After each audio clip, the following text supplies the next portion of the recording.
All right, everybody. So we are here, Lee and Luke, Online Edge podcast. Why is it always you first? Because I'm talking. Oh, okay. Online Edge podcast, episode 2. Last time we talked about social media, where it's heading in 2020. This time, I've asked the questions, and I want to know what the difference is between PPC or pay-per-click marketing through Google, SEO, and then SEO or search engine optimization. Every time I've ever heard anybody outside of our organization explain it, they explain it like it's this magical fairy dust mixed with the most incomprehensible algorithm. And with those two things that I do not understand combined, somehow my website gets ranked higher in Google. Every time Sometimes I hear somebody, that's what it is. Every time I hear somebody in an organization talk about it, I'm like, oh, that makes sense. Yeah. So I do social and content. I'm not on the SEO team at all. I've never been on the SEO team. I admire our SEO team because every time I look at a report, I'm amazed at what they're able to do. So I am legitimately asking the question, walk me through, first and foremost, the difference between PPC and SEO. So before we can do that, I think we need to understand exactly what Google looks like when you type something in. So we're just going to take lawn care, for example. Okay. You got a little experience with that? Yeah, I have a little bit of experience with that. But it in any of the blue collar spaces, it's going to be like this. And it changes a little bit, but between PPC and SEO, it's all the same. Okay. So let's just say we Googled lawn care in Collin County. Okay. At the top of the page, you're going to have up to 3 ads, and that is the business owner paying Google to be there. Okay. That's what we call pay-per-click. I'm not sure how to help. My Google is talking to us right now. Yeah. All right, go ahead. Let's see if she'll do it again. All right, so I just did lawn care in Collin County, and the top 3 results, just as you predicted. So these top 3 results are, you can see their ads by the little AD on the top left corner. Okay. And so what is happening is these business owners are paying Google to be there. And it's called pay-per-click because anytime somebody clicks on that ad, they're spending money. Okay. And the amount of money that is... Sorry, I didn't understand. Google, shut up. Keep talking. The amount of money that is determined on the click is based off of how many people are competing for that keyword phrase. So in some industries, you can see up to a couple $100 a click. You can see $50 a click. Some industries you see $1 a click. It just depends on the keyword, how competitive it is, how many other people are competing for that keyword, and how many people are typing in the keyword phrase when you're going there. And that's basically how Google decides how much you're going to pay per click. Okay. So I actually am glad that my Google Assistant in the studio here interrupted us a couple of times because I think we forget how integrated we are into Google. Yeah. Like literally, I've got them throughout my house as well. So we do Google instead of Amazon. Or vice versa. And I'm sure as heck not doing those crazy Apple devices. But we do Google because we've got Google Television. We have all that. So I can literally we have YouTube TV, which is owned by Google. Yep. So I'm literally can change channels by talking to my television and talking to my phone, talking to my app.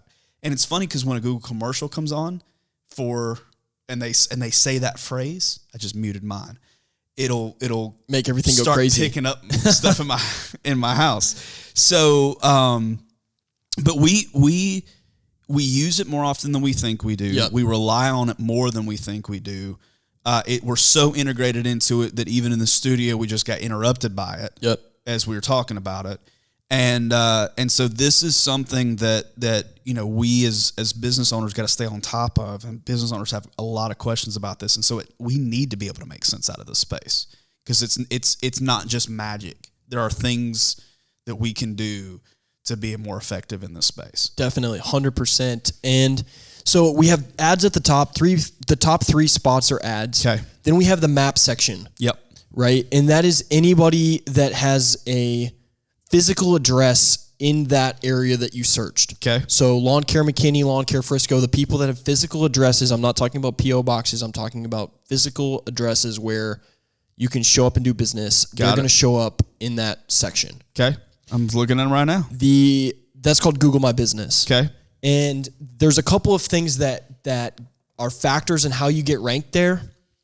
The number one thing is how your SEO is doing. So how you rank on the organic section plays into how well you rank in the map section. First is the address. So if you have an address in that city, you're going to rank higher than somebody that doesn't. Second is reviews. So if you have 60 reviews and I have 5 reviews, you're going to do better than me.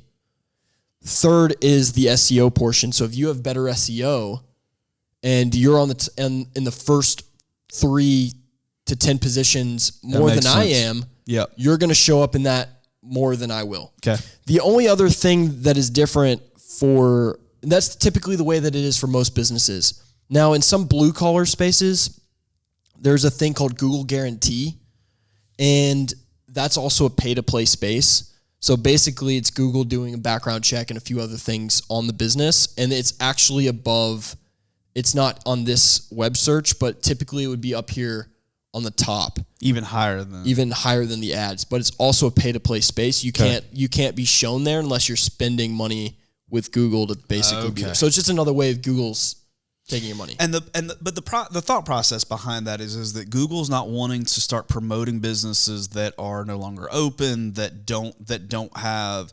They're trying to serve the consumer well. Yeah, in that space, it's all about. I mean, it's ads, so it's the way that Google gets paid for, like get their stuff paid for. But I'm saying as far as like Google My Business and the organic results, they're trying to promote businesses that do good business, that have good reviews, that I mean, if I've got a business that has 1-star reviews and I spend $1 million in ads, they're still in the organic section are 100%. going to be pushing the businesses that have been are more good consistent. businesses. Exactly right. Yeah. So after the map section, you then have the organic, and that's going to be Yelp. That's going to be your normal. That's going to be your website, and then all the way down at the bottom, you have more ads. Now, we don't recommend running ads at the bottom of the first page at all because most people aren't going to ever get there. But that organic section right underneath the maps, all the way down to where the ad starts, are actually where 80% of people go. Okay. There's statistics about who's clicking on ads and who's not. We can go into that probably some other time to talk just more ads. But on the SEO side of things, we know that 80% of people are going to the organic section because they know that you can't spend enough money with Google. Like you can't pay Google money to be there. So SEO, as you were talking about earlier, is one of these things that like everybody wants to talk about from a very complicated standpoint. And to some degree it is, but it can easily be broken down into really what I call the 3 main pillars. And the first pillar is content. Okay. So leading into what you were talking about just a second ago about user experience and stuff, content is one of the biggest factors that Google wants to see when ranking you. So if you have content that's talking about what the person's looking for as far as the services that you're providing, what is when you're thinking about that kind of stuff, it's like what do my clients want to know when they come to my site, and how do we build content that answers those questions? And there's a few other things that go involved with it, but content is the big key. Okay.